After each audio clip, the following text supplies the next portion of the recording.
고린도전서 15장 51절부터 54절까지 함께 읽습니다.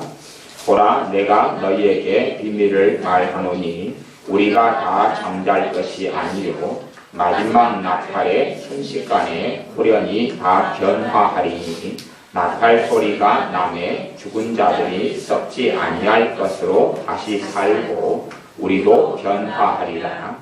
이 썩을 것이 불과 불 썩지 아니할 것을 입겠고 이 죽을 것이 죽지 아니함을 입으리로다. 이 썩을 것이 썩지 아니함을 입고 이 죽을 것이 죽지 아니함을 입을 때에는 사망이 이김에 삼킴바 되리라고 기록된 말씀이 응하리라. 아멘. 보라, 내가 너희에게 비밀을 말하노니 우리가 다 잠잘 것이 아니요 마지막 나팔의 순식간에 호련히 다 변화하리니. 지금까지 우리의 신앙생활에서 큰 문제가 되는 어떤 신앙, 물론 성경적으로는 옳고 바른데 우리를 오히려 믿음에서 퇴보시키고 문제를 일으키는 신앙 가운데 하나가 있는데 그것은 내세신앙이라는 겁니다. 내세신앙은 뭐냐 하면 내가 늙어 죽은 다음에 천국 간다. 그것이 내세신앙입니다. 근데 성경은 그것을 믿고 살라고 말씀하지 않습니다. 물론 예수님의 사람들은 죽은 다음에 천국 가는 것이 맞습니다. 그런데 내세신앙의 문제가 뭐냐 하면요, 마음에 넉넉한 여유와 시간을 가지고 내가 여러 가지 내일을 도모한다 하는 것입니다. 죽은 다음에 천국 가니까 우리가 가령 50살이다 그러면 80살에 우리가 죽는다고 가정하면 몇 년이 남았습니까? 30년이 남았죠. 30년이 남은 동안에 이것도 하고 저것도 할 수 있습니다. 30년이 남았어요. 그러면 실제로 30년이 남았는데 우리가 30년 동안의 생활을 유지할 돈이 없어요. 그러면 어떻게 생각하겠어요? 30년 동안에 뭘 먹고 살까? 30년 동안에 뭘 먹고 뭘 마시고 어디에서 잠을 자고 살지? 생각합니다. 근데 주님께서는 부활신앙으로 살라고 말씀하십니다. 성경은 부활신앙으로 살라고 말씀합니다. 부활신앙을 다른 말로 하면 재림신앙이라고 그럽니다. 무슨 말이냐 그러면 주님께서 이 땅에 재림하실 때에 모든 산자와 죽은 자가 부활합니다. 주님께서 이 땅에 재림에 오실 때에 썩어가는 몸은 부활하는 몸으로 바뀝니다. 그리고 죽은 사람은 다시 육체를 가지고 살아납니다. 모든 사람입니다. 죄인들, 예수를 믿지 않는 사람들, 믿는 사람들 다 새로운 부활한 몸을 가지고 다시 살아납니다. 그리고 주님의 심판대 앞에 서고 이 죽지 않는, 썩지 않는 몸을 가지고 어떤 이는 하나님 나라에 들어가고 어떤 이는 영원한 지옥으로 들어갑니다. 그래서 몸을 가지고 지옥과 천국으로 가게 됩니다. 부활신앙은 가장 거의 유사하고 흡사한 말로 일반적으로 이해하기에 재림신앙이라고 이야기합니다. 우리가 죽은 다음에 천국 가는 걸 기대하고 고대하고 사는 것은 우리의 신앙을 많은 부분에 어그러지게 만듭니다. 하지만 주님께서 내일 오시고 주님께서 내년에 오실지 혹은 200년 뒤에 오실런지는 모릅니다. 물론 주님께서 오실 때가 아주 다 되었다는 것은 시대 상황이나 여러 가지를 통해서 알 수가 있습니다.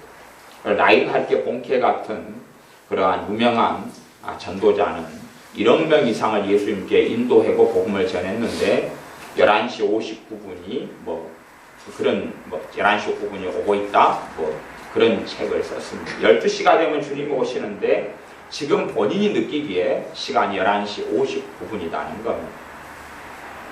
우리는 언제 주님이 오실지 모르는데 오시는 주님을 기다리면서 살아야 됩니다. 그것이 부활신앙이고 재림신앙입니다. 그냥 늙어 죽은 다음에 천국 가는 걸 고대하고 생각하고 살면 우리는 정말로 느슨해집니다. 우리가 지금보다 더 주님과 시간을 더 보내고 지금보다 더 기도하고 지금보다 더 개인의 삶 속에서 더 찬양하고 예배해야 됩니다. 우리의 인생이 한 달밖에 남지 않았다면 아마 우리는 그 한 달 동안에 우리가 정말로 해야 될 일들을 정리할 겁니다. 한 1년이 남았다고 생각하면 또 다르겠죠. 해외여행이라도 계획할는지 모르겠습니다. 그러나 우리의 인생이 시한부 인생이고 우리가 주님을 사랑한다면 남은 시간 동안을 어떻게 보내야 될지를 고민할 것입니다. 어떻게 주님과 함께 남은 생활을 보낼까? 내가 1년밖에 안 남았는데 우리 주님과 어떻게 시간을 더 보낼까를 생각합니다. 고린도전서 말씀에는 정말 예수님의 사람들은 세상에 있는 물건을 다 쓰지 못하고 천국에 올 것을 알아라. 주님이 오실 날은 전혀 알 수 없습니다. 시대의 표적과 증거를 통하여 시기와 때는 알 수 있는데 타임은 모릅니다. 어느 시기가 됐다.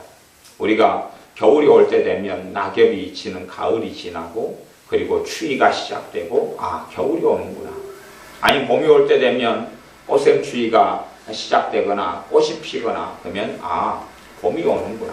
겨울이 지나고 나면 이제 꽃이 곧 피겠구나 하는 걸 알 수 있습니다. 그런 시기는 알 수 있는데 정확한 몇월 몇 시는 아들도 모르고 천사도 모른다 라고 주님께서 말씀하셨습니다.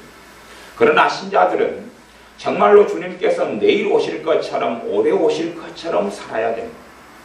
어떤 극단적 종말론의 이야기에 대한 이야기가 아니라요.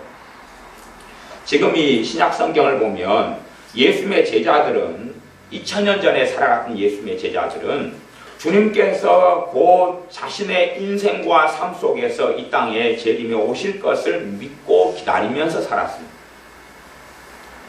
그 이후에 주님께서는 2000년 동안 오시지 않았습니다.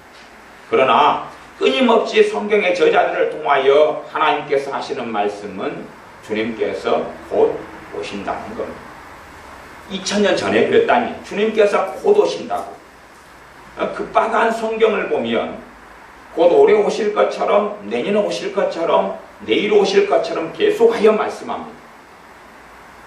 성령 충만하였던 하나님의 사람들, 그러니까 200년 전에 하나님의 사람들, 100년 전에 하나님의 사람들, 500년 전에 하나님의 사람들이 성령 충만했을 때 그 하나님의 검증된 사람들에게 성령님께서 뭐라고 말씀하시냐면 주님께서 곧 오신다고 그랬습니다. 아니 500년 전의 사람이면 늙어 죽었잖아요. 순교당에 죽거나 늙어 죽었습니다. 그런데 그 사람에게 성령님께서는 주님께서 곧 오신다고 말씀했습니다. 그리고 500년이 흘렀습니다. 200년 전의 사람에게 우리 주님께서 곧 오신다 그랬습니다. 그리고 그는 하루하루 깨어있다가 그다가 늙어 죽고 병들어 죽었습니다. 그리고 지금은 주님과 함께 있습니다. 주님께서는 우리에게도 성령의 역사를 통하여 말씀하실 때는 주님께서 곧 오신다고 말씀합니다. 아니 그냥 어떤 극단적 종말론 때문에 주님이 곧 오시니까 직장생활도 그만둬야 된다, 아니면 기도만 해야 된다, 그런 이야기를 하는 게 아닙니다. 주님이 내일 오셔도 과수 농사 짓는 사람은 농사를 지어야 되고요, 애 밥을 먹여야 되고 직장생활을 해야 됩니다. 그건 할 때 주님이 기뻐하십니다. 너희가 작은 일에 충성한 자가 큰 것에도 충성되다 그랬습니다. 내 가정을 내게 주셨으니 가정에 충성해야 돼. 그리고 내 자녀를 주셨으니 자녀의 좋은 부모가 되어서 자녀를 주님의 사람으로 양육해야 됩니다. 우리가 맡은 작은 일들에도 우리가 주님을 사랑함으로 행해야 됩니다. 그것을 행하지 말라는 이야기가 아니라 내가 하는 작은 일들을 누구를 위해서 하느냐 하는 것입니다. 주님께서 2000년 전에 이 땅에 사람의 몸을 입고 오셨습니다. 그리고 주님께서 나이 30살 때까지 몫으로 계셨다가 그러다가 이제 30살 때부터 3년 반 동안을 공생의 세월을 보냅니다. 공생애라는 것은 이제 자신의 개인적인 삶이 아니라 공적인 삶으로 전환한 삶을 3년 반을 보내셨습니다. 3년 반 동안에 귀신을 쫓아내시고 병을 고치시고 천국 복음을 전파하시고 하나님의 말씀을 가르치셨습니다. 그리고 3년 반이 끝났을 때에 그때 유대력으로는 유월절이 찾아왔는데 그 유월절에 하나님께서 누누이 말씀해 오셨던 대로 주님께서 어린 양이 되셔서 그래서 골고다 언덕길에 십자가를 지고 올라가셨습니다. 그냥 2000년 전의 사실을 말씀드리는 겁니다.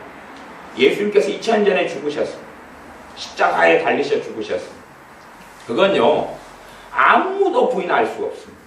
아무도 부인할 수 없다는 이야기는요, 우리가 예를 들어 석가모니가 살았다 그런 자료가 있잖아요. 아니면 공자가 살았다, 맹자가 살았다, 소크라테스의 책이다, 플라톤의 무슨 책이다. 그 증거보다, 그 자료보다 역사적으로 예수님이 이 땅에 오셔서 십자가를 지셨다는 자료가 몇만 배, 몇천 배가 많습니다. 그러니까 예수님께서 이 땅에 오셔서 십자가를 지시고 돌아가셨다는 그 자료를, 그 사실을 부인하려면 세종대왕을 부인하고 이순신 장군을 부인하는 것이 몇천 배가 더 낫다 그 말입니다.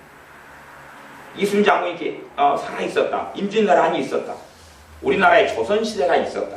고려시대가 있었다는 걸 믿는 것보다 더 확실한 자료와 증거가 예수님께서 이 땅에 오셨다. 그리고 예수님께서 십자가를 지시고 죽으셨다는 사실입니다. 그 사람들은 상식이 부족한 거예요. 상식. 자기가 믿는 과거의 일에 대해서 그것이 어떤 사건이든 간에 예수님께서 이 땅에 오셨다는 사건을 그것보다 더 확실한 것은 역사에 아무것도 존재하지 않습니다. 아무것도 존재하지 않습니다. 공자가 있었다. 석가모니가 이 땅에 태어났다. 소크라테스가 있었다. 아리스토텔레스가 있었다. 플라톤이 있었다. 맹자가 있었다. 아니면 몽고하고 전쟁이 우리나라에 있었다. 고구려가 있었다. 과거에 이 한반도 땅에. 그것보다 몇천 배, 몇만 배 더 확실한 것이 우리 주님께서 사람의 몸을 입고 이 땅에 오셨다는 사실입니다. 십자가에 달리셨습니다. 그리고 죽으셨습니다. 아무 죽으실 이유가 없는. 그래서 당시에 우리가 신앙 고백에서 본디오 빌라도의 손에 예수님이 죽으셨다 그러는데 그 본디오 빌라도의 보고서가 지금은 책으로 나와 있습니다. 본디오 빌라도가 로마의 황제에게 예수님 사건에 대하여 기록해가지고 보낸 자기의 심정, 자신이 정말 예수님을 죽이고 싶지 않았는데 죽일 수밖에 없었던, 사형 선고를 내릴 수밖에 없었던 일들을 기록해 보냅니다. 제가 예수님 순환 영화를 보면 예수님을 채찍으로 때리는 장면이 나옵니다. 채찍으로 때리는데 그 가죽 채찍 있잖아, 얍실한 거, 그냥 말 때리는 그것 같은 걸로 막 이렇게 때리면서 예수님 역을 맡은 그 배우는 막 굉장히 아파하는 걸로 나옵니다. 그런데 정말 예수님을 때린 채찍은 그런 거 아닙니다. 그냥 낙덩이가 달린 거여서 때리면 살점이 뜯겨져 나가는 겁니다. 보통 사람이 십자가형을 받아서 십자가에 달리면 하루 내내 있어도 안 죽습니다. 사람 목숨은 죽으려면 너무나 쉽게 죽지만 십자가에 사람에 달리면 그 정도로는 안 죽습니다. 하루 종일 십자가에 달려도 사람이 안 죽어요. 죽지 않아요. 그래서 십자가형을 받은 죄인들은 죽지 않기 때문에 해가 질 때 되면 다리를 부러뜨려가 죽였습니다. 그래서 주님 오른편 왼편에 있던 강도는 죽여버렸어요. 십자가로 죽은 게 아니고 죽여버렸어요. 해가 질 때 다리를 부러뜨려가 죽였어요. 그런데 주님께서는 십자가에서 그냥 죽어 운명하셨어요. 왜 그러냐 하면 이미 그 전에 당했던 고통이 너무나 크셨기 때문에 그럽니다. 온몸에 진액을 뽑아버렸고 피를 쏟아버렸고 살점이 뜯겨서 피가 계속하여 낭자하게 흘렀기 때문에 그렇습니다. 그래서 그냥 보통 사람이라면 자기가 짊어진 십자가에 강목을 큰 나무 기둥을 짊어지고 골고다로 올라갈 수 있을 터인데 우리 주님께서는 그게 불가능하셔요. 체력적으로 가능하지 않았어요. 채찍에 맞으면 살점들이 떨어져 나갔고 그래서 성경에는 기록하기를 주님께서 채찍에 맞으심으로 너희가 병의 치유를 받았다고 선포합니다. 이제 이것은 사실이 아니라 진리의 문제를 이야기합니다. 사실은요, 우리가 믿거나 안 믿거나 사실입니다. 그게 사실이다 그래요. 2000년 전에 주님께 십자가에 죽으신 것은 사실입니다. 믿거나 안 믿거나 사실입니다. 그건 변할 수 없는 사실입니다. 지구가 태양둘레를 본다는 것과 똑같은 이야기의 사실입니다. 그런데 이제 사실과 진리가 있습니다. 사실과 진리가 있어요. 사실보다 더 확실한 건 진리입니다. 하지만 진리는 믿음을 통해서만이 누립니다.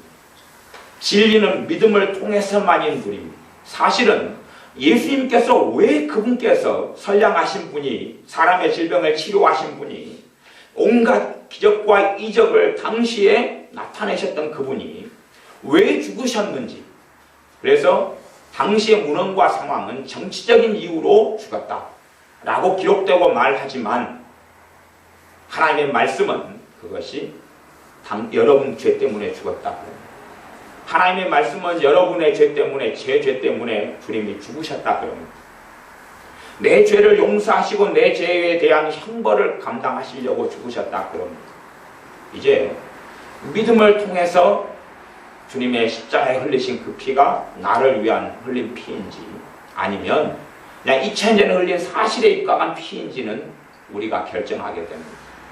진실로 하나님께서는 우리의 죄를 위하여 그 아들 되신 우리 주님께서 피 흘리게 하셨습니다. 하지만 믿음을 통하여 그 피 흘리신 것이 내 죄 때문이고 나 때문인 것을 받아들이는 사람에게 주님의 그 피가 용서의 피로, 구원의 피로, 치유의 피로, 속죄의 피로 역사합니다.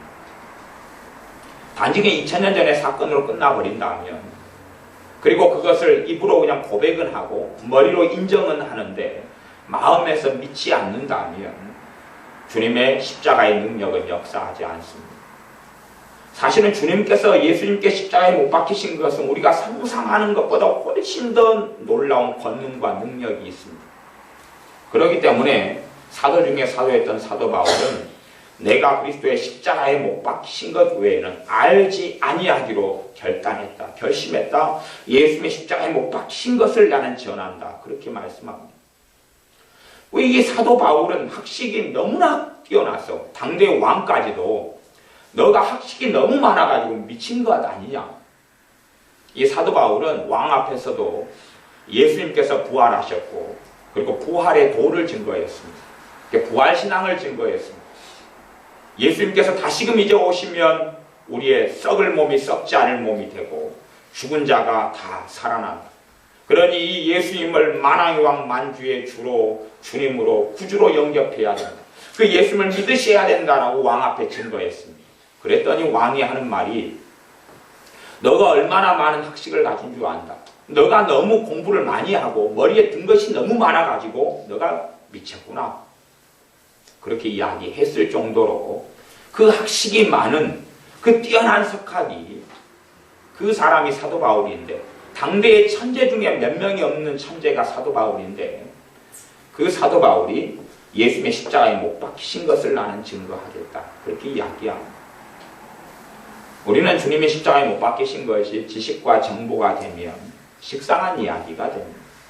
골고다 언덕길 주님이 예수님께서 올라가신 이야기를 들을 때에 식상한 이야기가 됩니다. 그러나 우리의 믿음을 통하여 주님께서 이곳에 계시면, 우리의 믿음을 통하여 우리 주 예수님께서 이 자리에 계시면 결코 2000년 전의 이야기를 식상한 이야기로 만드시지는 않습니다.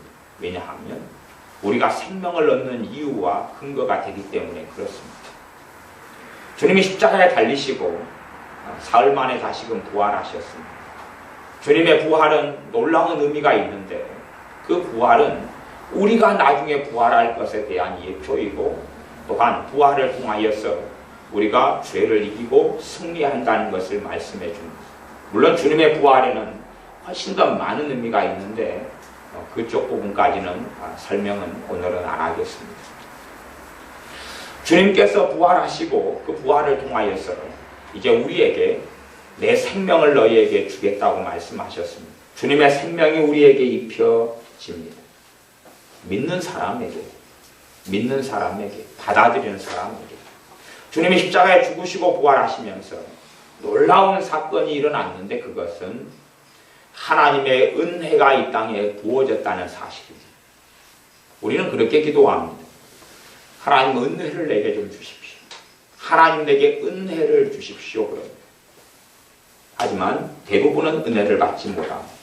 왜냐하면 그것은 은혜를 주기 싫어하는 하나님을 설득하는 거기 때문에 그렇습니다. 더 강하게 부르짖을 수 있습니다. 내게 은혜를 좀 달란 말입니다. 하나님. 은혜가 없이는 내가 살 수가 없습니다. 은혜를 좀 주십시오. 기도할 수 있습니다. 그런데 별로 은혜를 받는 사람은 드뭅니다. 이유는 뭐냐 하면 주님의 십자가와 부활을 통하여 은혜가 이 땅에 부어졌기 때문에 그렇습니다. 은혜가 이 땅에 부어졌기 때문에 그렇습니다. 그래서 성경은 말씀하기를 보라 지금은 은혜 받을 만한 때요 구원의 날이로다. 우리가 은혜를 받자. 너희가 은혜를 헛되이 받지 말라. 은혜가 부어져 있습니다. 예수님의 그 피가 이 땅에 쏟아지면서 우리 주님께서 부활하시면서 은혜가 이 땅에 부어져 있습니다. 믿음을 통하여 그 은혜를 누리고 받는 것입니다. 은혜는 이제는 이 땅의 모든 죄인들의 것입니다. 은혜는 예수님을 찾고 믿고 의지하는 사람들의 것입니다. 그렇기 때문에 은혜를 받기 위한 전제 조건이 예수님의 십자가를 통하여 은혜를 이제는 모든 사람이 공평하게 받을 수 있는 길이 열렸다는 것을 믿는 것입니다. 여러분이 예수님의 은혜를, 아버지 하나님의 은혜를 내가 받을 자격이 생겼다는 것을 믿는 것입니다. 우리는 아무런 자격이 없습니다. 전혀 우리는 은혜 받을 가치가 없는 사람들이지만 주님께서 그 은혜 받도록 대가를 치르셨습니다. 그것이 은혜라는 것입니다. 내가 대가를 치르고 대가를 치르고 하나님의 구원을 받든지 하나님의 사랑을 받아야 되는데 그건 불가능합니다. 죄인들이 대가를 치르는 건 불가능하기 때문에 하나님 아버지께서 그 아들을 보내셔서 십자가를 지게 하셨습니다. 이 믿음을 통하여 우리가 은혜를 받게 됩니다.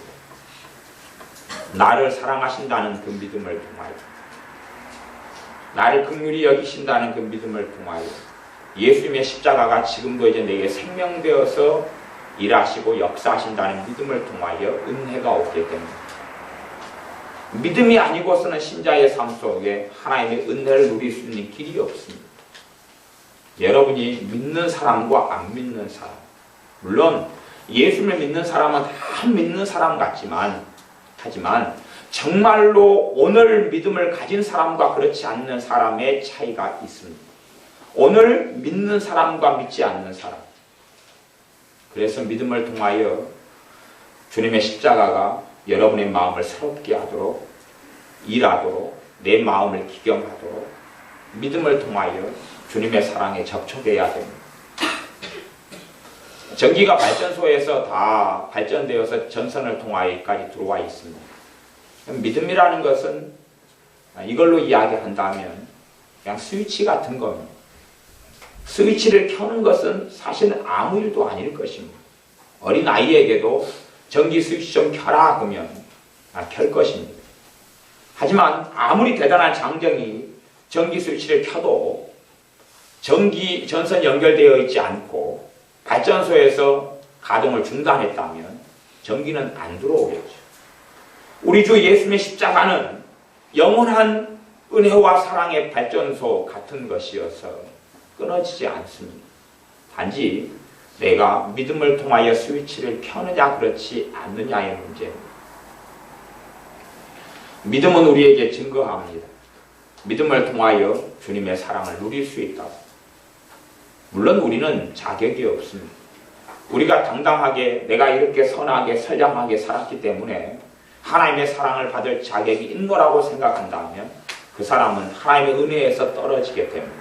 그러나 우리는 자격이 없고 가치가 없고 때로는 기도 생활도 많이 못하고 하지만 예수님의 이름 때문에 그분의 십자가 때문에 내가 은혜 받을 자격이 있고 가치가 있고 그 사랑을 내가 입은 사람이라고 믿는다면 믿음을 통하여 하나님의 은혜를, 우리 주 예수님의 은혜를 얼마든지 받을 수가 있습니다. 은혜가 오면 그분의 은혜를 통하여 내게 능력이 생기게 됩니다. 순종할 능력이 찾아오게 됩니다. 물론 순종할 수도 있고 안 할 수도 있습니다. 은혜가 온 것만큼 내가 믿음만큼 은혜가 오게 됩니다. 물론 믿음은 예수를 믿는 순간부터 어마어마하게 큰 믿음이 될 수는 없습니다. 믿음은 성장해 가고 자라갑니다. 하나님이 살아계시다고 성경은 계속 이야기합니다.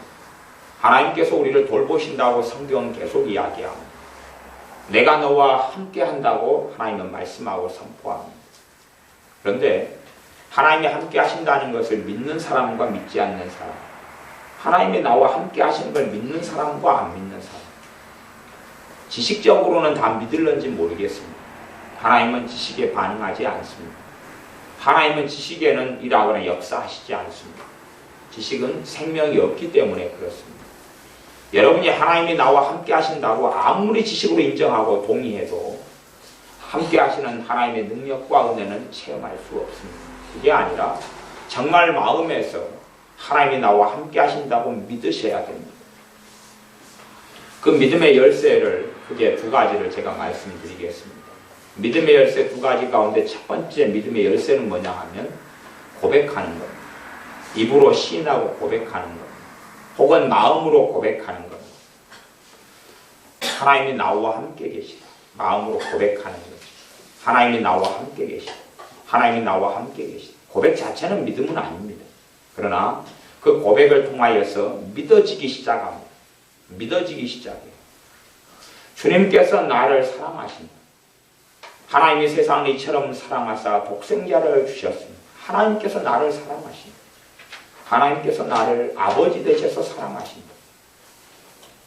인정하는 사람은 별로 열매가 없습니다. 그러나 마음에서 믿는 사람은 역사합니다.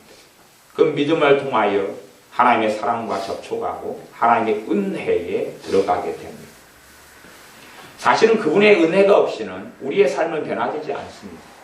아마 모조는 할 수 있을지 모르겠습니다. 흉내는 낼 수 있습니다.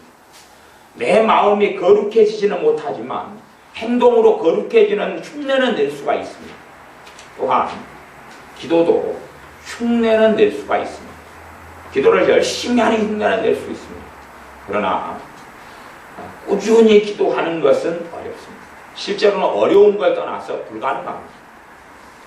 그냥 꾸준히 기도하는 흉내는 낼 수 있습니다만은 정말 하나님이 받으시는 기도를 항상 하고 살지는 못합니다.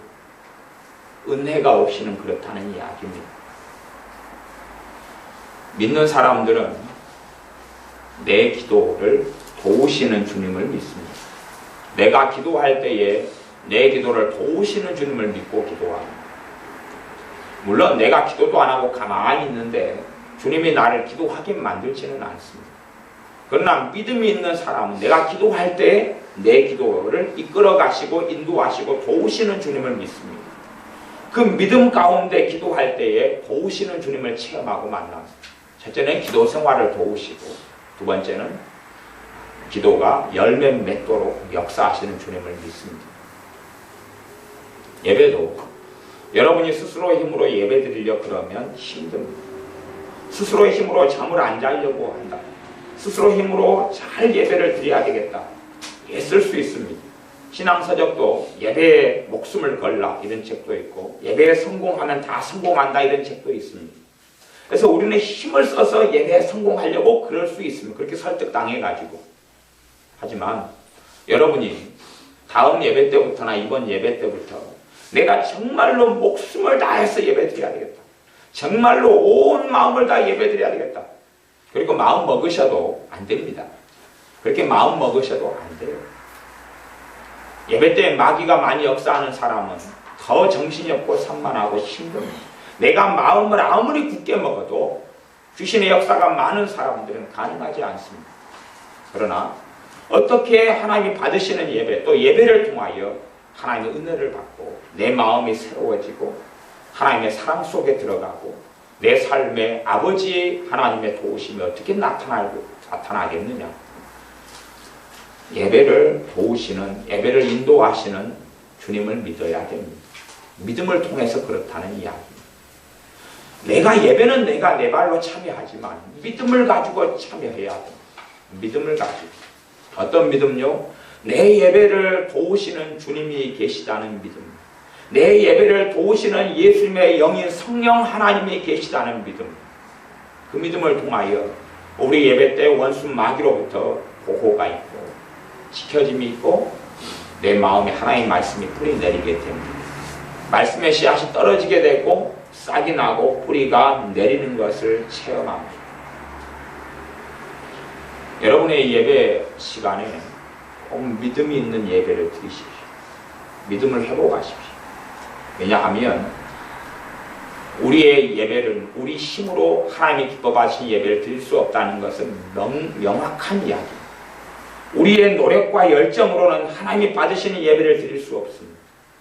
막 춤추면서 찬양을 앞에 부를 수 있을지는 몰라도 정말로 내 마음을 다하고 뜻을 다하고 성품을 다하여 하나님을 찾을 수 없습니다.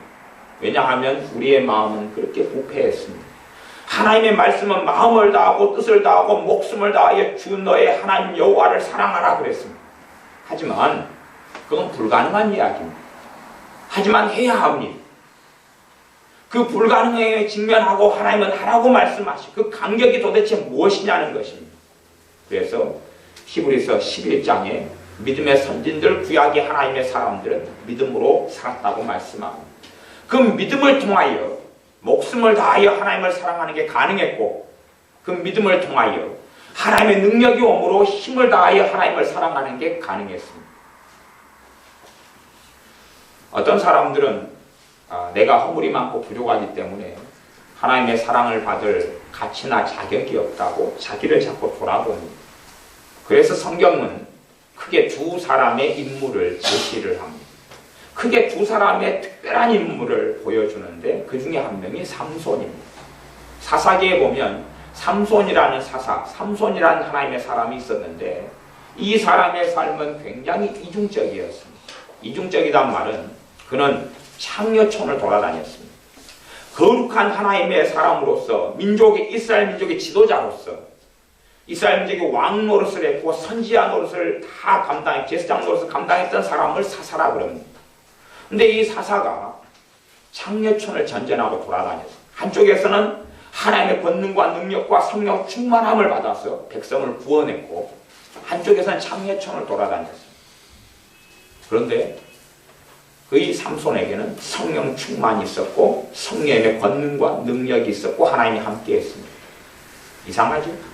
우리가 죄를 지어도 괜찮다는 이야기도 아니고요. 죄를 허용하자는 이야기도 아니고 그렇게 하나님의 은혜는 크다는 이야기입니다.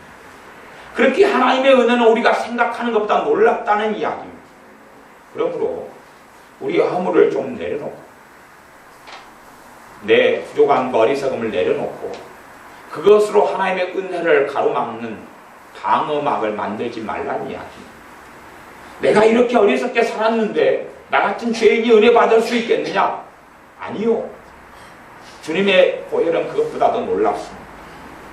여러분이 지금보다 죄를 더 100배를 더 짓는다고 생각해도 그것이 주님의 사랑을 가로막을 수는 없습니다. 지금보다 죄를 1000배를 더 짓는다 그래도 그 1000배 짓는 그 죄가 주님의 사랑을 가로막을 수 없습니다. 그래서 삼손과 하나님은 함께 하셨습니다. 물론 삼손의 우여곡절한 삶은 더 복잡하고 많습니다만 또 구약시대에 한 명의 왕이 있는데 다윗 왕입니다. 다윗 왕은 하나님이 그와 함께 했습니다. 그가 거룩하고 신령해서가 아니라 어린 소년이었을 때에 하나님께서 그를 사랑하셔서 그와 함께 하셨습니다. 아니 다윗만을 사랑해서 그런 건 아닙니다. 왜냐하면 다윗과 함께 하신 그 이유는 다윗을 통하여 다른 하나님의 백성을 구원하고 살리려고 하신 이유 때문에 그렇습니다. 하나님의 선택은요, 가정 가운데 여러분을 먼저 선택하시고 믿게 하신 것은 다른 사람을 버리겠다는 이야기가 아니라 여러분의 믿음과 기도와 신앙을 통하여 여러분을 구원의 통로로 쓰시겠다는 이야기입니다. 그게 하나님의 선택의 깊은 의미입니다.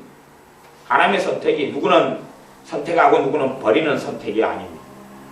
하나님께서 야곱과 에서 가운데 야곱을 선택했습니다. 동생 쌍둥이 동생 야곱을 선택했습니다. 야곱을 선택했는데 형인 에서를 버리겠다는 이야기가 아니라 야곱을 통하여 에서와 에서의 가족을 구원하겠다는 이야기입니다. 하나님께서 요셉을 선택하셨는데 요셉을 통하여 요셉의 형들을 버리겠다는 이야기가 아니라 요셉을 통하여 요셉 형들을 구원하고 요셉 형들의 가족들까지도 먹여 살리기 위하여 요셉을 선택한 것입니다. 하나님의 선택과 부르심은 그렇습니다.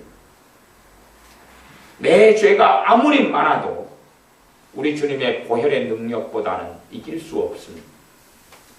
내가 하나님의 은혜를 받는데 내 허물, 내 부족함을 장애 요인으로 삼지 않아야 됩니다. 어느 날 다윗이 한 여자하고 사랑에 빠졌습니다. 근데 그건 좋은 사랑은 아니고 육체적인 정욕에 빠졌습니다. 그래서 그 여자하고 동침했고, 그 여자하고 동침했는데 문제가 된 것이 뭐냐 하면 그 여자가 임신을 해버리고 말았습니다.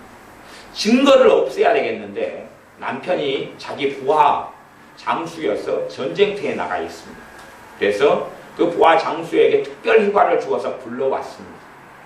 불러오면 휴가를 받으면 자기 집에 갈 것이고, 부부 생활을 할 것이니까 자연스럽게 요즘같이 DNA 검사도 없기 때문에 당연하게 자신이 그렇게 부정을 저지른 것이 숨겨질 거니까 부하 장수에게 휴가를 주어서 불렀습니다. 그런데 이 부하 장수가 정말 충성스러운 장수여가지고 자기의 동료들, 자기의 부하들, 자기의 상사들이 전쟁터에 있는데 자기는 아내 품에 있을 수 없다 그래가 집에 안 들어가 버립니다. 그러니까 다윗이 너무 당황하게 됩니다. 이 다윗 왕이 당황하게 되어서 결국은 최후의 방법으로 가장 전쟁이 격렬한 장소에 이 부하 장수를 보내서 죽여버립니다. 지시를 내려가지고 지시를 보낼 때 이 부하 장수에게 지시문을 써줍니다.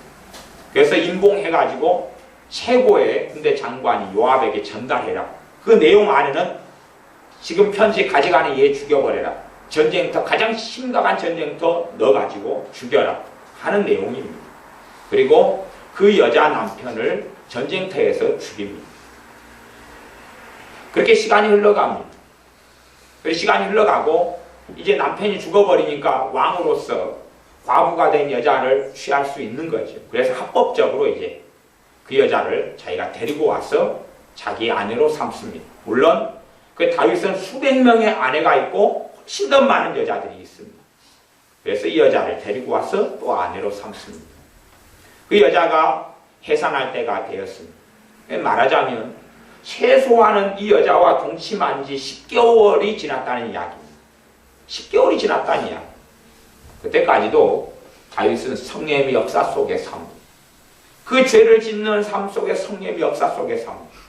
그리고 선지자 나단이 와서 다윗의 범죄를 드러냅니다. 드러낼 때 다윗이 어떻게 기도하냐 하면 주의 성신을 내게 거두지 마옵소서 그럽니다. 성령님을 내게 거두지 마옵소서 그럽니다. 그때야 비로소 내게서 성령님의 역사, 은혜의 역사를 거두어 버리면, 성령님께서 내게 떠나시면, 은혜의 원천이 성령 하나님이신데 떠나버리시면 내가 얼마나 무능해지고 쓸모없어지는지, 심지어는 하나님을 섬기기도 못하고 하나님을 경외하지도 못하는 삶 속에 들어가니까 거두지 말아달라고 기도합니다. 왜 다윗은 10개월이나 혹은 그 이상의 시간들을 계속하여서 죄를 깨닫지 못했겠느냐?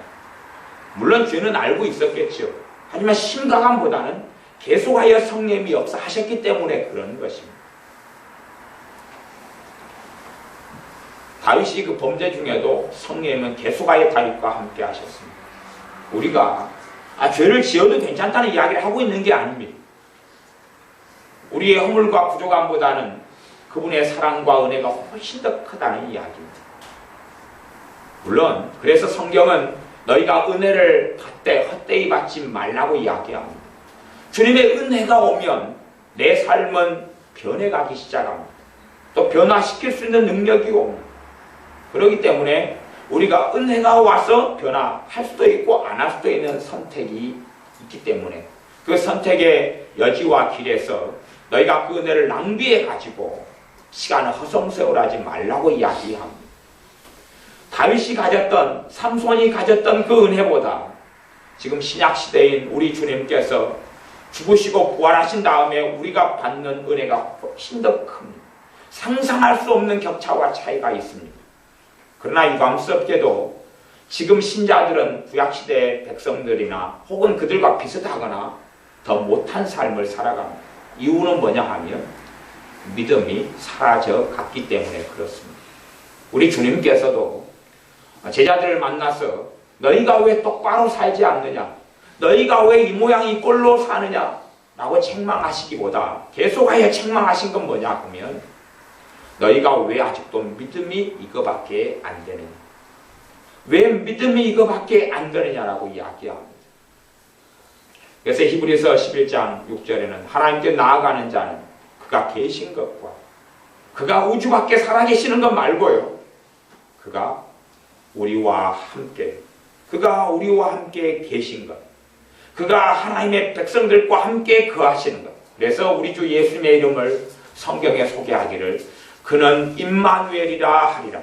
임마누엘의 뜻은 이러하니 하나님께서 우리와 함께 계시도다. 하나님께서 우리와 함께 계시도다. 우리와 거처를 함께 하시려고 이 땅에 주님이 오셨고 부활하셔서 승천하셔서 가신 다음에 성령 하나님을 보내셔서 우리와 거처를 함께하고 계십니다. 생각해 보십시오. 성령님이 여러분과 함께 하시고 저와 함께 하십니다.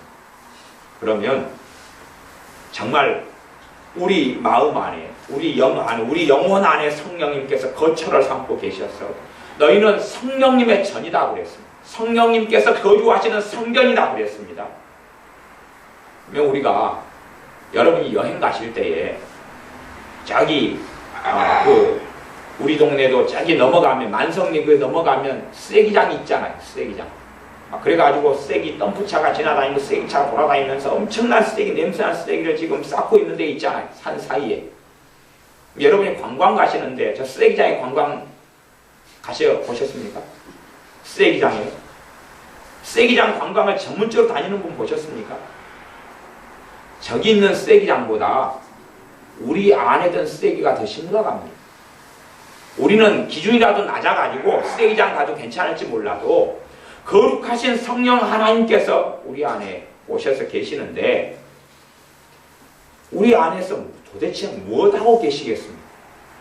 성령 하나님께서 여러분에게 예수님의 이름으로 임하셨는데 예수님을 영접할 때 그분의 이름으로 우리에게 찾아오셨는데 우리 주 예수님의 이름으로 성령님께서 찾아오셨는데 뭐하고 계시겠습니까? 뭐하고요? 근데 예수님 믿은 지가 20몇 년입니다.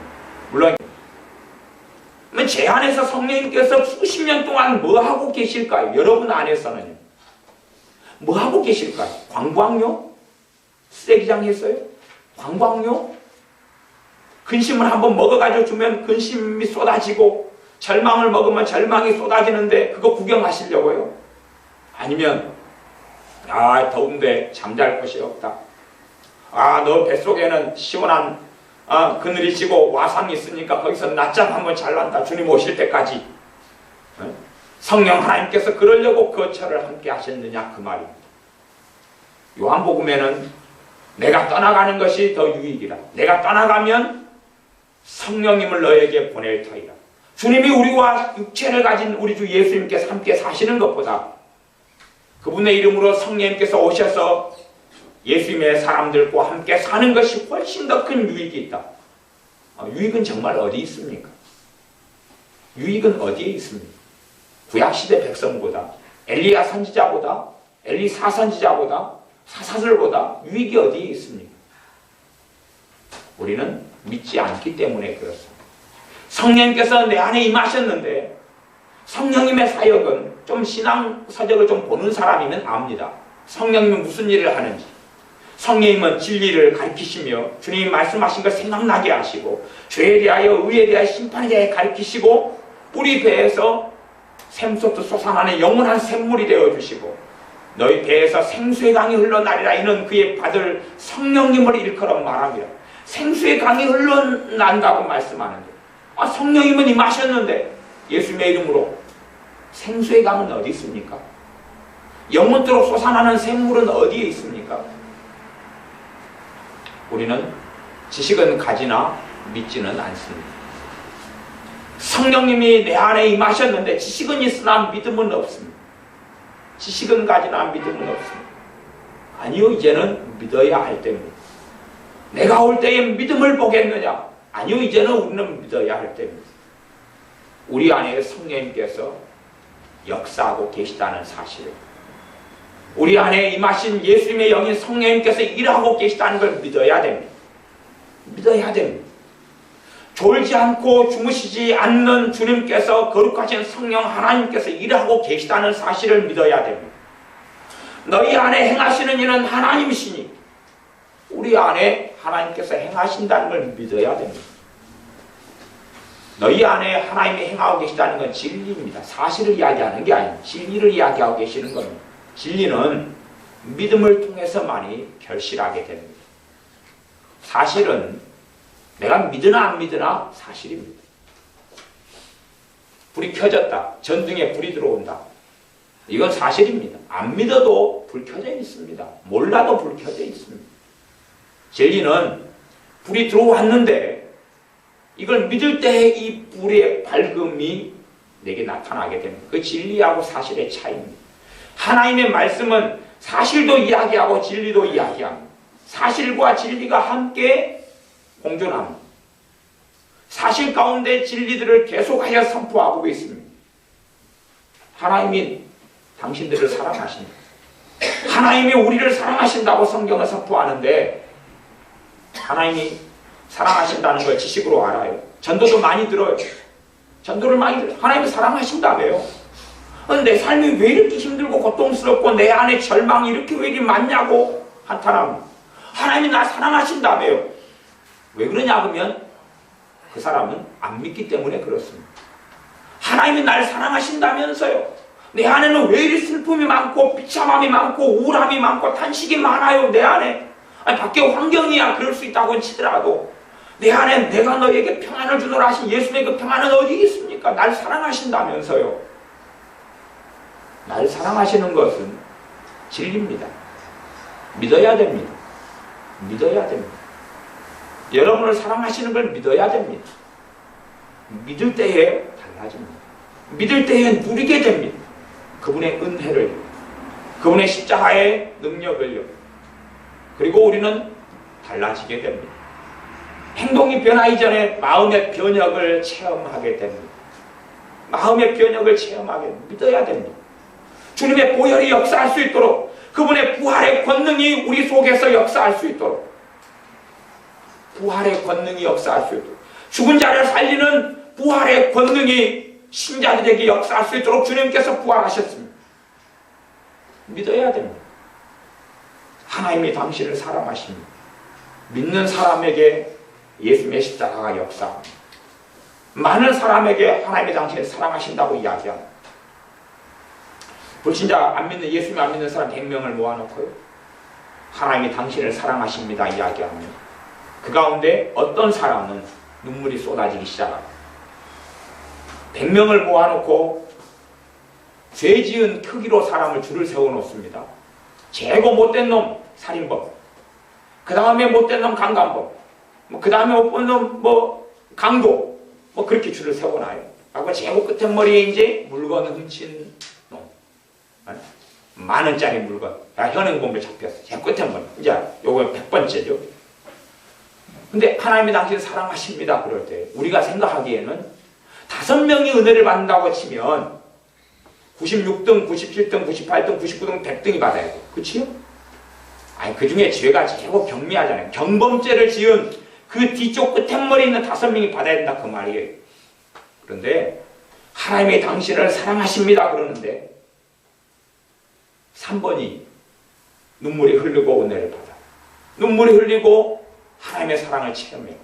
3번째, 3번 정도 되면 아주 강도, 사람을 칼로 찔렀는데 안 죽었어요. 겨우 중상이부가 실려가고 잡혔어요. 자기는 그 정도. 그 다음 7번이, 그 다음에 55번이, 75번이, 80번이.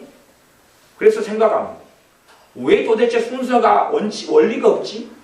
왜 그냥 1번부터 5번까지 하든지 96번부터 100번까지 하든지, 근데 왜 아무 데나 상관없이 어디서 튀어나오는 거지? 이유는 뭐냐 하면 하나님이 당신을 사랑하신다 할 때 받아들이는 사람과 그렇지 않은 사람의 문제지 죄의 경중의 문제가 아닙니다. 죄의 경중의 문제가 아니에요. 기도 생활을 꾸준히 하루에 1시간씩 합니다. 1년 동안. 꾸준히 하루에 1시간 1년 동안. 그래도 하나님의 놀라운 은혜를 못 받을 수 있습니다. 왜냐하면 기도 생활을 통하여 은혜를 받으려고 하는 사람은 함정에 빠지기 때문에 그렇습니다. 위안은 될 수 있습니다. 기도 생활하는 양으로 사람을 줄 세워 놓습니다. 기도 생활하는 양으로. 최고 기도 1등 많이 한 사람, 2등 그 다음, 3등 그 다음, 꼴등, 뒤쪽에 100등은 아무도 기도 생활 절대 안 한 사람 1년 내내. 우리 주님의 십자가를 통하여 당신들에게 은혜가 부어졌습니다. 하나님의 은혜가 당신의 심령과 삶 속에 지금 예수의 십자가와 부활을 통하여 부어졌습니다. 라고 진리를 선포하고 이야기할 때 두서없이 그분의 은혜가 역사합니다. 이유는 뭡니까? 받아들이는 것이. 은혜는 부어졌는데 그래서 은혜를 주십시오 하는 문제는 사실은 끝난 상황입니다. 예수님 십자가에 달리시고 부활하신 다음에 은혜를 주십시오는 끝나는 상황이고, 왜? 주님께서 이 땅에 재림하실 때까지 은혜의 해고 신년이기 때문에 그렇습니다. 주님이 이 땅에 재림하실 때까지는 계속하여 이 땅에는 은혜가 부어져 있습니다. 이제는 문제는 받는 것만 남았습니다. 무엇을 통해서요? 믿음을 통해서. 또 하나의 과제물은 받은 다음에 헛되이 받지 않고 낭비하지 않는 것에 있는 거지. 근데 어쨌든 받는 것. 그리고 받은 은혜가 내 안에 역사에서 열매 맺는 것. 그러니 받아야 됩니다. 받는 길은 하나 믿음밖에 없습니다. 그래서 오직 믿음이라 그러는 것입니다. 오직 은혜라 그러고, 은혜가 주어졌으니까 받을 수가 있는 거지. 대가는 아버지께서는 그의 아들의 목숨으로 치르셨고 우리 주님께서는 자신의 목숨으로 치르셨습니다. 그러니 여러분들이 은혜를 받는 사람이 되셔야 됩니다. 그분의 은혜를 받는 사람이 되어야 됩니다. 교회 절기적으로는 오늘이 부활절이고 앞으로 한 7주가 지나면 오순절이 될 겁니다. 오순절은 성령 강림절이고 맥주절이다 그럽니다. 맥주절, 오순절, 성령 강림절. 하나님께서 예언하셨습니다. 오순절에 성령님을 보내시겠다고.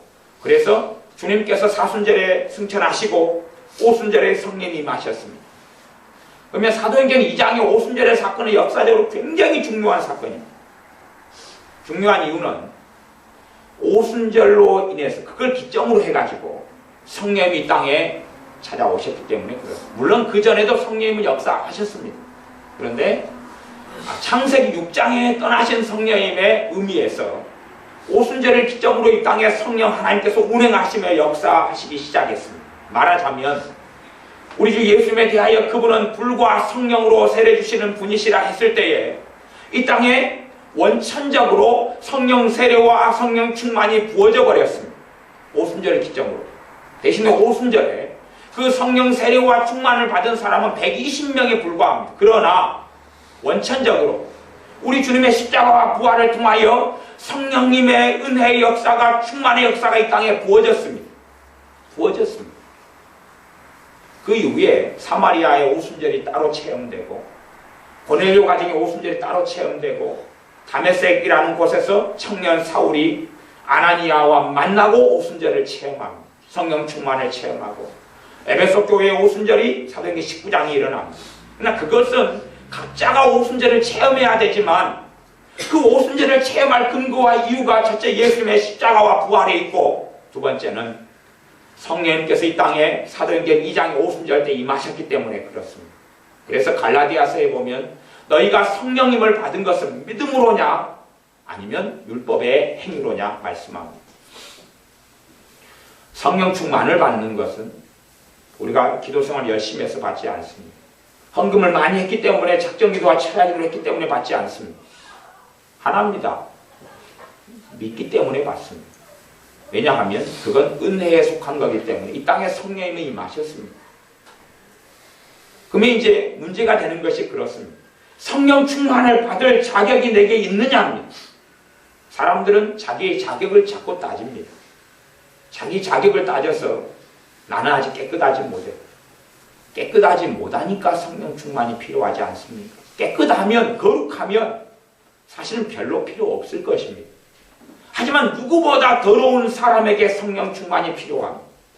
창기 같은 삶을 사는 사람에게 성령 충만이 필요합니다.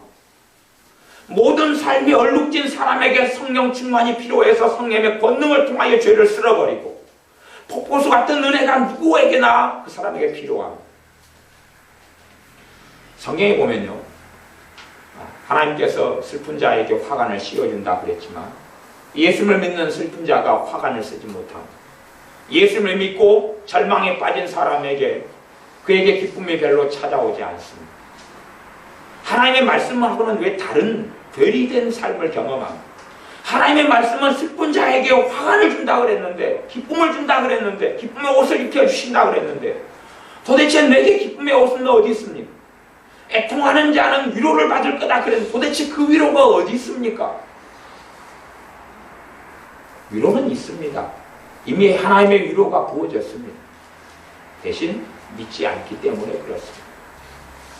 믿지 않기 때문에 그렇습니다. 그렇기 때문에 세상 사람에게는 주님의 십자가에 못 박히신 것이 어리석고 바보 같은 일이지만 믿는 우리에게는 하나님의 권능과 능력이 됩니다. 우리에게는 부활의 권능을 체험하는 것이 됩니다. 무엇을 통해서요? 믿음을 통해서. 믿음이 없을 때는 십자가에 못 박히신 예수님에 대한 이야기가 광신이고 어리석은 것이고 미친 것이 됩니다. 그러나 믿음을 가진 우리에게는 십자가에 못 박히신 우리 주 예수님과 부활하신 주님이 누구보다 더 감사하고 좋습니다. 여러분의 삶 속에 믿음을 통하여 부활의 권능을 체험하시기를 바랍니다. 이 땅에서 부활의 권능을 체험하다가 오셔서 우리를 썩지 않는 부활로 이끄시는 주님을 만나는 것입니다. 말씀의 서도로 돌아가서 부활신앙을 가져야 됩니다. 부활신앙은 뭡니까? 주님이 오시는 것을 기다리는 신앙입니다. 주님이 오셔서 재림신앙이죠. 주님이 오셔서 나와 만나는 것. 언제 주님이 오실지 모르는, 내가 도적같이 오리라. 내가 도적같이 오리라. 그러나 나와 함께 사는 사람에게는 도적같이 임하지 않는다 말씀하신 주님을 기다리는 신앙. 늙어서 그냥 어떻게 노후를 어떻게 먹고 살다가 어떻게 내 건강을 어떻게 하다가 그러다가 죽을까? 그래서 죽은 다음에 천국 갈까? 이게 내세 신앙인데 그거 말고요. 내가 어떻게 살다가 주님을 만날까? 내가 올해 어떻게 살다가 주님을 만날까? 내가 어떻게 오래 살다가 이번 달을 어떻게 살다가 주님을 만날까? 내가 어떻게 올해를 보내다가 내년을 보내다가 주님을 배울까? 그것이 재림신앙이고 그게 부활신앙입니다. 그걸 기다리는 것이죠. 주님이 오셔서 내 썩지 않을 몸을 주시는 부활을 기다리는 것입니다. 단 오시는 주님, 하늘만 쳐다보고 있는 게 아니라 우리와 함께 계시는 주님을 믿으면서 나와 함께 동행하시는 주님을 믿고 함께 살면서요. 그래서 주님이 오시면 주님, 얼마 전까지 함께 지냈지요. 아까 점심때 뵈었지요. 아까 오후때 뵈었지요. 그런데 이제 얼굴과 얼굴을 대면하여 뵙습니다. 그런 고백이 나와야 됩니다. 아, 주님, 내가 믿은 지 20년 됐는데 20년 전에 잠깐 뵌 것 같아요. 꿈에서요. 그런데 20년 만에 뵙습니다. 주님이 뭐라고 줄 압니까? 불법을 행하는 자야, 나는 모른다. 나는 모른다 그래요. 주님 오실 때에 아, 주님, 오늘 아침에 주님을 배웠는데요. 이제 얼굴과 얼굴을 대면하여 뵙습니다. 아, 정말 잘 살았다. 착하고 충성된 종아. 아, 주님, 5년 전에 배웠다가 5년 전에 갑자기 기도하는데 주님께서 환상을 통해 나타나셨지요. 그래서 그때 주님 뵙는데 얼마나 좋았는지 모릅니다. 5년 전에 환상을 통하여 본 다음에 지금 계속 기도했어요. 주님, 주님 또 보여주세요. 또 환상을 통하여 꿈을 통하여 주님 만나게 해주세요. 그렇게 기도했는데 5년 만에 주님 오셨군요. 나는 모른다. 나는 모른다. 오시는 주님을 믿을 뿐만 아니라 우리 안에 계신 주님을 믿어야 됩니다. 우리 안에 계신 주님을 믿어야 됩니다. 그 주님을 만나는 것은 믿음을 통해서입니다. 2명, 3명이 예수의 이름으로 모인 곳에 계신 주님을 만나지 못하는데 어떻게 오시는 주님을 만날 수 있습니까? 못 그렇습니다. 2명, 3명이 예수의 이름으로 모인 곳에 계신 주님을 믿음을 통하여 만나야지만이 또한 예수의 이름을 찾는 사람들에게 함께 하시는 주님을 만나고 살아야지만 오시는 주님을 예비하고 준비할 수 있습니다. 아마 많은 분들은 나이가 드셔서 아마 돌아가셔서 천국 가실 겁니다. 실제로 그럴 겁니다. 나이가 드신 분들이 좀 있으시잖아요. 몇 년 뒤에, 3년 뒤에, 1년 뒤에 나이가 드셔서 돌아가셔서 천국 가실 겁니다. 그렇다 할지라도 이제 남은 연수가 나이가 많이 드셔서 1년이나 2년이나 5년밖에 안 남았다 할지라도 죽음을 바라보면서 사는 사람이 신자가 아닙니다. 신자는 부활을 바라보면서 사는 사람입니다. 죽음을 기다리면서 사는 자가 신자가 아닙니다. 예수님의 사람들은 죽음만 기다리고 죽어갈 날, 병들 날만 기다리지 않습니다. 그래서 겉사람은 늙어가고 후패하지만 속사람은 날로 새롭도다 그랬습니다. 우리의 마음과 삶이 날로 예수님으로 인하여 새로워진 날입니다. 오늘 살다가 주님 때문에 내일은 더 새 날을 맞이하고, 주님 때문에 모레는 더 새 날을 맞이하고, 주님 때문에 내일부터 4월달인데 4월달을 새 달을 맞이하는 것입니다. 주님 때문에 새로운 여름을 맞이하고, 새로운 봄을 맞이하고, 주님 때문에 새로운 가을을 맞이하고, 주님 때문에 새로운 가정을 맞이하고, 주님 때문에 새로운 겨울을 맞이하는 것입니다. 그렇게 살다가 언제 오실지 모르는 주님을 만나는 것입니다. 그러지 권태기처럼 한 해를 또 보내고, 한 해 봄을 또 보내고, 시들어가는 꽃을 또 보고, 떨어지는 낙엽을 보고, 병들어간 육신을 보다가 늙어 죽어서 주님 만나고 꿈꾸는 사람이 아닙니다. 그렇게 사는 신앙은 깨어나지 못합니다. 재림신앙으로, 부활신앙으로 무장하셔야 됩니다. 무엇보다 중요한 것은 믿음입니다.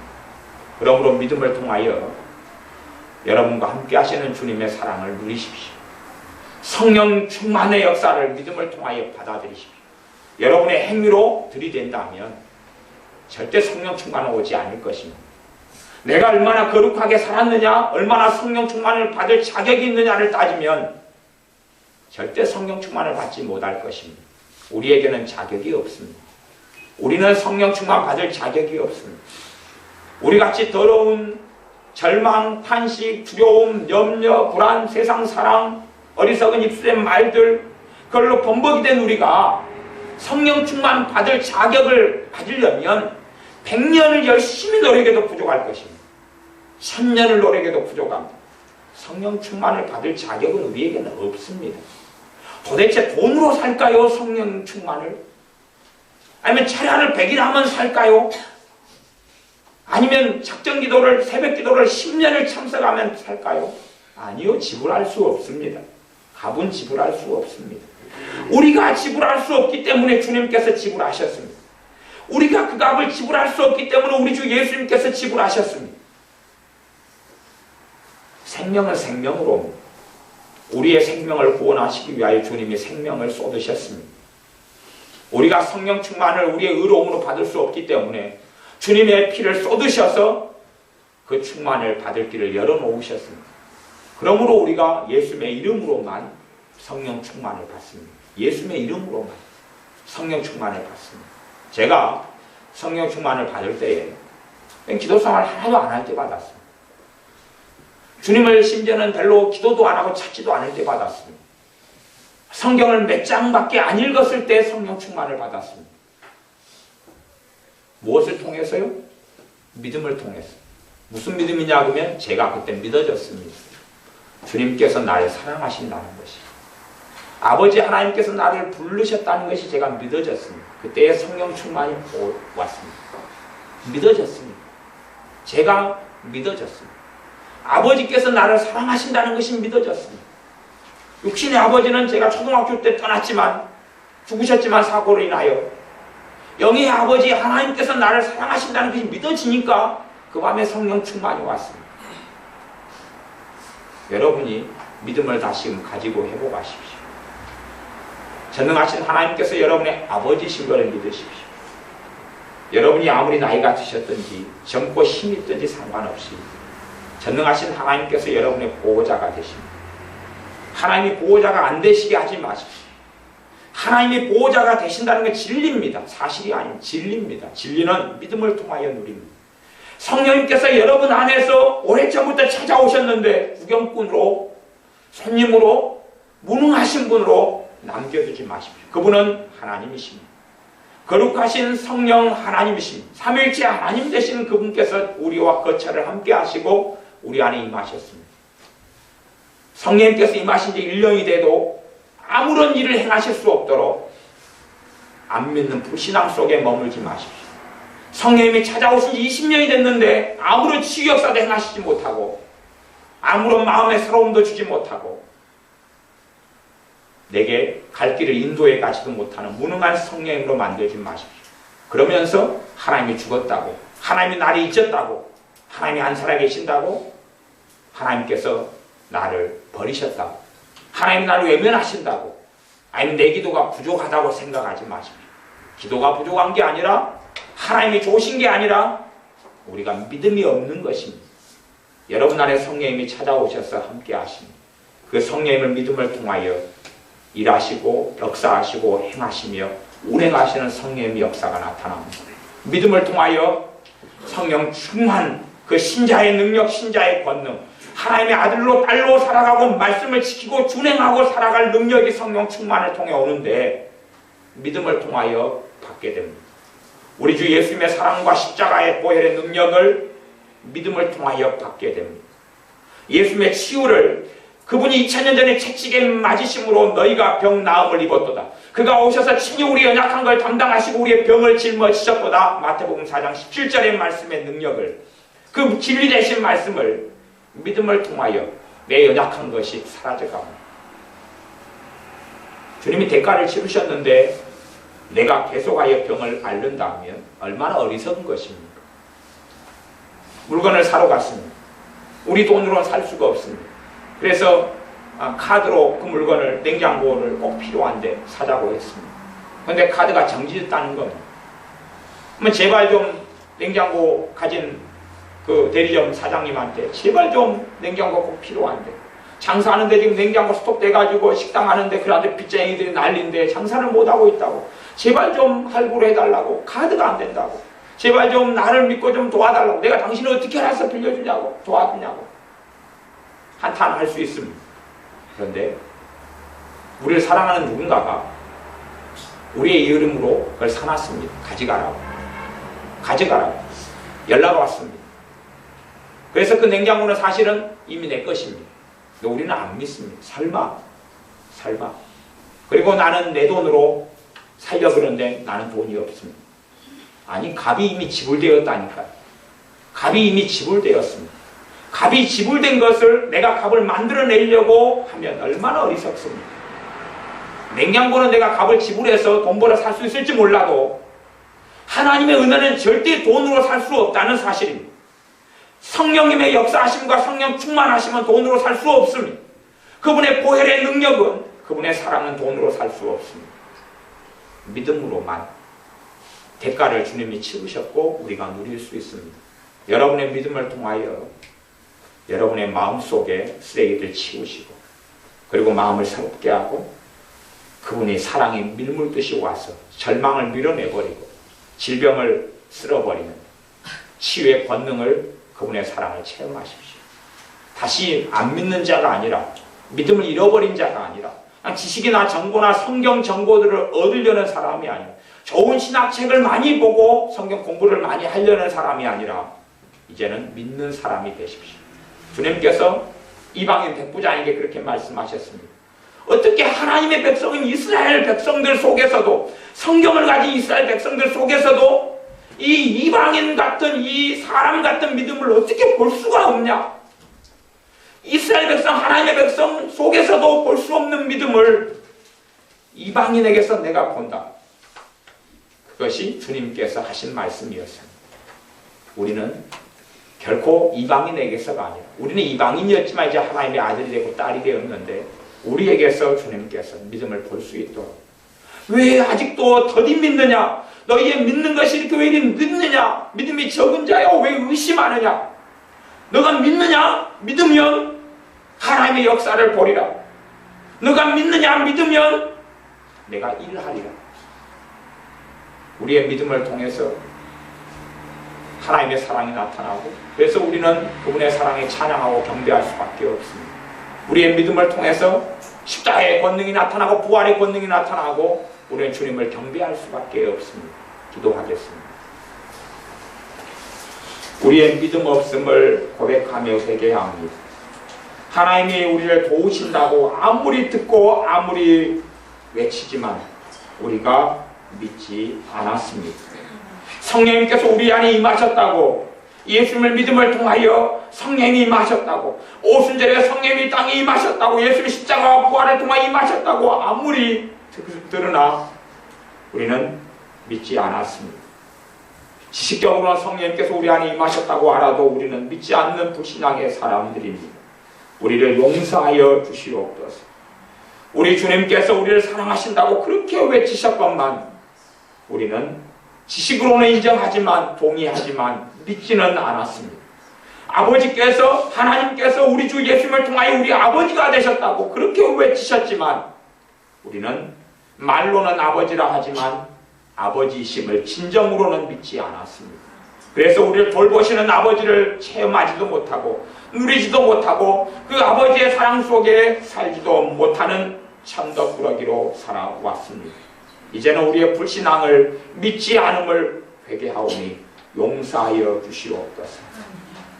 우리 아버지가 하나님이심을 이제는 믿겠습니다. 우리를 도우시는 주님을 믿겠습니다.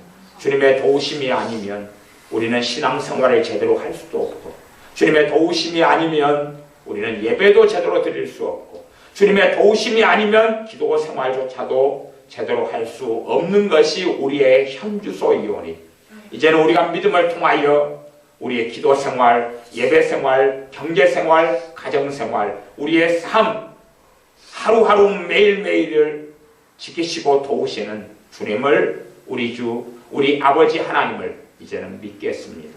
우리의 영적인 눈을, 마음의 눈을 밝히고 열어주셔서 하나님의 사랑이 어떠한지를 깨달아 알게 하시고, 우리 주 예수님의 부활의 권능이 어떠함을 깨달아 알게 하시고, 우리 주님의 십자가의 권능이 얼마나 큼을 깨달아 알게 하시고, 우리 주 예수님께서 우리에게 주신 그 은혜와 진리가 얼마나 놀라움을 깨달아 알아 그 사랑 속에서 주님과 함께 사는, 그러다가 오시는 주님을 배움는 우리들이 되게 하여 주시옵소서.